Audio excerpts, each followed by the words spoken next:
space. So we are going to get into this topic. Again, as you're here, I would love to hear from you. Are you a stay-at-home mom? And if you are, kind of what comes up for you when you think about this invisible labor of being a stay-at-home mom. So what do I mean? What do we mean when we talk about invisible labor? This is the unnoticed, unpaid work that others benefit from. And this could be an example of being the person in the workplace who is always restocking things in the coffee break room. This could be the person that is always planning the extra birthday celebrations or other things for coworkers. When it comes to the home, this is the things that keep everything going. It keeps everyone's life together. It keeps things pieced together, but it can often go unnoticed because you don't notice it unless it's not happening, and that's when someone notices, and it's usually uncompensated or unpaid. And so we're looking at this invisible labor, and we're talking today about some of the places it comes from, some examples of it, and some ways that if you are feeling like you're carrying this load, you're feeling probably frustrated by that, you want to really dig in a little bit, we're going to give some tips on how to address this. So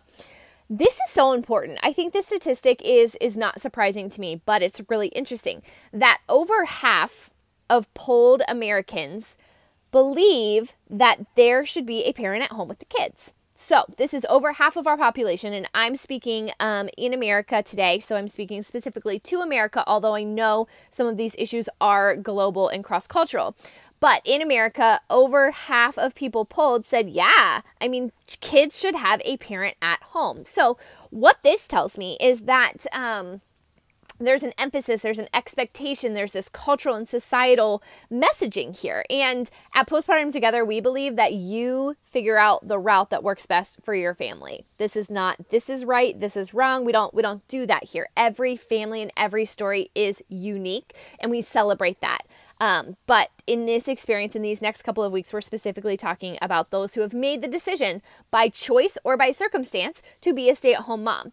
Now, some people dream and want and long to be a stay-at-home mom from a young age. I talk to people who have this experience all the time, and we celebrate and we honor that.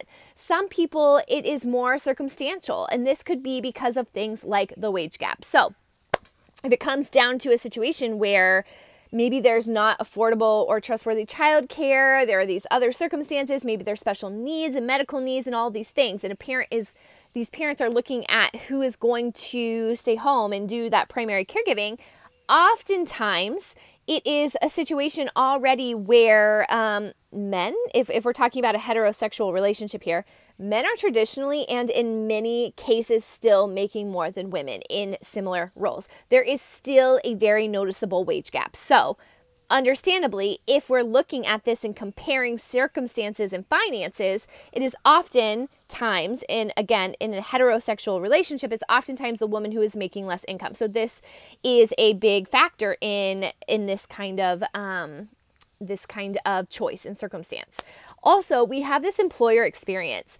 COVID has really highlighted for us the way that employers have expectations of their workers. And we see that not in all companies, but in many companies, there is a very distinct difference in the expectations for their male workers and their female workers. And that comes into the workload and having a child that is present in a call or in a video conference. I think if we look at this and we talk, oftentimes, and I've heard this from my clients, oftentimes it is more acceptable for the woman to have the baby in the background than it is for a man. So this really sets this circumstance that says, oh yeah, well, I mean, even if both parents are working, even if both parents have these job situations, it's going to be more acceptable for the woman to be taking on the additional load of taking care of the baby while maintaining the job. And so I think that this also plays into the decision and the statistics and how we see that when it comes to stay-at-home parents. More often, it is the woman who is taking that load. Now, I want to normalize that there are stay-at-home dads. My husband is one of them. So we have this, concept of stay-at-home parenting. But really, we're honing into this distinct, invisible labor that impacts more often women and moms. Okay, so again, we're talking about this unpaid labor. And if you've experienced this, I really want to hear your feedback. It could be in the comments here, it could be in a DM. But unpaid labor are the things you physically do, right? So this might be taking care of the home. This might be packing the diaper bag. This might be, changing diapers all throughout the day. These are the things that you physically kind of tangibly do. But this is also the emotional space that you hold. So many times stay-at-home moms are the ones who are holding the emotional space for their kids at any age. And sometimes they're also holding the emotional space for their partner who comes to decompress from the workday, and many times not allocating the emotional space that they need for themselves. So we do see this disproportionately. So again, the unpaid labor is both the physical, tangible things that are happening and the emotional space that one holds for everyone else to kind of keep things going, as well as, and this is a huge one, the mental planning and work and scheduling and all the things that are going on mentally in the head. It can be really exhausting to have all these tabs open and be trying to keep track of everyone's schedule and what everyone needs. And when baby phases out of this size of clothing, and there's so many parts that go into this mental space. So as we're talking about the invisible labor, the unpaid labor, we're not just talking about the things that happen. We're talking about also the emotional load and the mental space that's taken here. So again, this is the unnoticed, unpaid work that others benefit from. And I do want to make a side note to say that this happens in homes where both parents are working too. And it is disproportionate as well when you have two working parents. And yet we're kind of honing in right now in these next couple of weeks on stay-at-home mom experiences. And then following that, we're going to really hone into working mom experiences. Yes, so many tabs are part of this. So there are many things specifically that a stay-at-home mom does that are not visible to others. Sometimes not even visible to her partner, because like I said earlier, these things kind of happen behind the scenes, and they can sometimes only be noticed if they're not done, which is not a great experience. It's not a great feeling. A recent study by a woman named Dr. Luther showed that the consequences, and I'm reading some notes here, the consequences of a mother's invisible labor can be, there's some really interesting pieces here. These consequences can be exhaustion. How much have we normalized just being so effing exhausted? And this is really interesting because exhaustion takes a toll on our mental health, our physical well-being, all these things. And so exhaustion is a huge part of this invisible labor. Exhaustion, depression, elevated levels of depression for parents who are really feeling like they take the brunt of the invisible labor. Being irritable, feeling underappreciated, becoming isolated. So this isolation can come from not feeling confident, not feeling like you have the energy, not feeling like you have this kind of connection point. And this is another thing that we find. Investopedia, okay, this is a company that does a lot of research, and they estimated around 98 hours of unpaid, unseen, invisible labor for a stay-at-home mom. Some estimates are even higher than this, but you think about this, 98 hours is 2.5 full-time jobs. This is a lot of work. And so we're not just talking about, a few extra hours throughout the week that are getting picked up. We're talking about a lot of work. And when this is measured up to minimum wage, that equals out to about $178,000 a year. Now, again, we are not necessarily saying that, and I'm not necessarily saying that this is going to be, we're going to get to a point in our society where we have this, like, this is the work you're doing and this is the financial exchange. Although there are some initiatives, there are some things happening there. But what I really want to focus on here is how we can, as women and as a community, really enter into this conversation, but then also really know what are some steps we can take to embrace this, not necessarily embrace this, engage this in a way where we are being our own best advocates. Because here's the first point. A lot of women aren't even recognizing and understanding their own unpaid labor. And so if we have women who, and this was me as a stay-at-home mom for about 2 years after having my kids.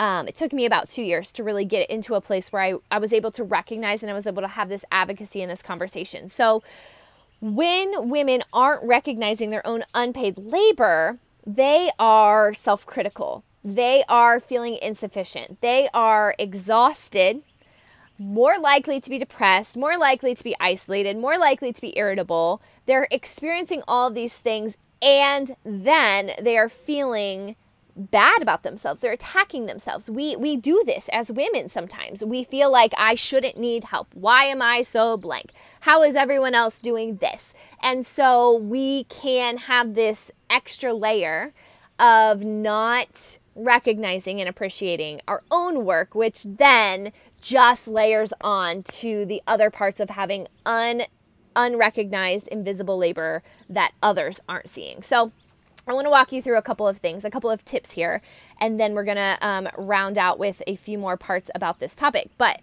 one is that if you are feeling this, if you are someone who is a stay-at-home mom or partially stay-at-home mom or even a working mom, again, this applies in a lot of ways. I want you to write it down and share. I want you to go through a day or a week and literally take these notes. I had to schedule, the time that we go see the in-laws. I had to swap out all the clothes in the closet because baby is growing, did the dishes X amount of times a day, made this many meals. So really thinking about what that is. And something that we do in our stay-at-home mom group, which again, I share with you guys, we have coming up again soon, and we limit this at 10 people. So if you're interested, now's the time to chat about that. But one thing we do in there is we make a job description. We make a job description for a stay-at-home mom. What are all the things that you do? What does this look like? What are you taking care of? And this is not to say, again, that society is going to just send you a check for that necessarily, but to say then you can communicate this. Because if our partners, if our support team aren't even understanding what all is going into it, and we're feeling resentful, then we have this disconnect. So really one of these huge parts is to understand. And yeah, Taylor, let's think about how many of these things, how much naturally feels like your job. Write them out. What are these things?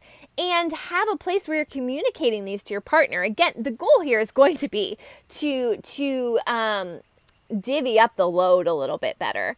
But first of all, we have to see and say, this is my job. Think about traditional jobs you've had. You have your job description, you have the skills, your qualifications, you have the tasks that are going to then allow you to continue or do your job well. So we want to think about this in the role of a stay-at-home mom. And then the second tip, after you've done this, after you've written this out, after you've started this conversation with your partner, something else that is going to be helpful is to express how you want to be appreciated.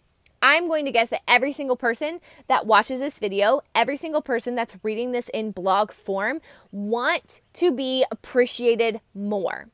But I'm going to ask you, have you expressed to your partner or your support people how you want to be appreciated? This can go down to love languages, things like that. Also think about what are the things that you got from your job that you're not getting at home. Maybe it was like a employee of the month or a, an email that's like, man, you really rocked that project, or the camaraderie from a team that you experienced something together. These are things that we miss as stay-at-home moms. And so we need to explain and express how we need appreciated. And this is expression that often we're doing to our partners.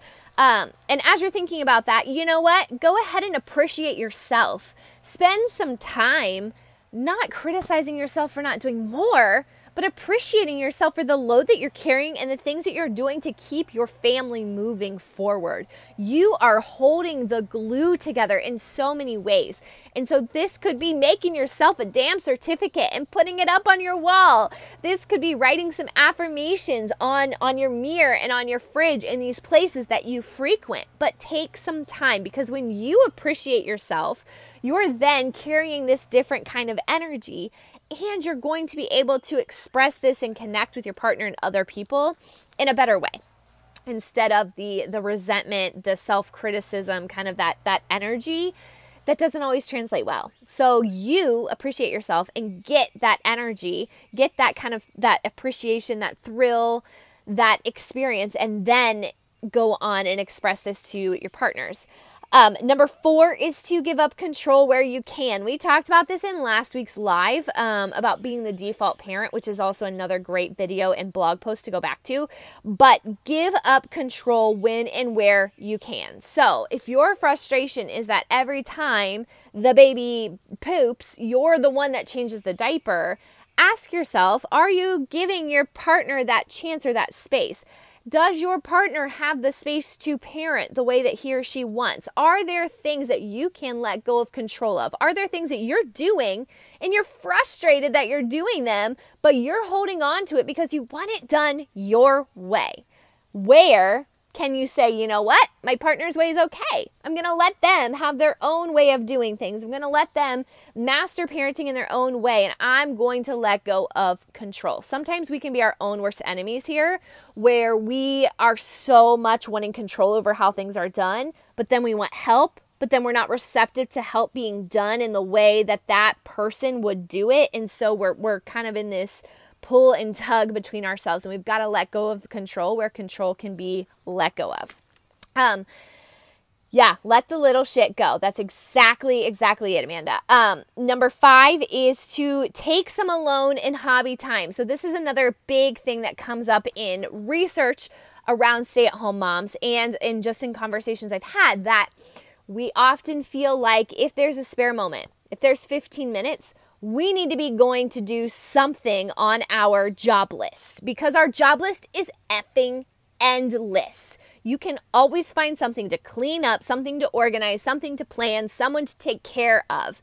And if you do that and you run yourself dry, then listen, you don't have that present and joyful motherhood experience that you deserve. And so this initiative, this reminder, this goal is to take some alone time. Allow yourself to have a hobby, an experience, an expression that is not about the job.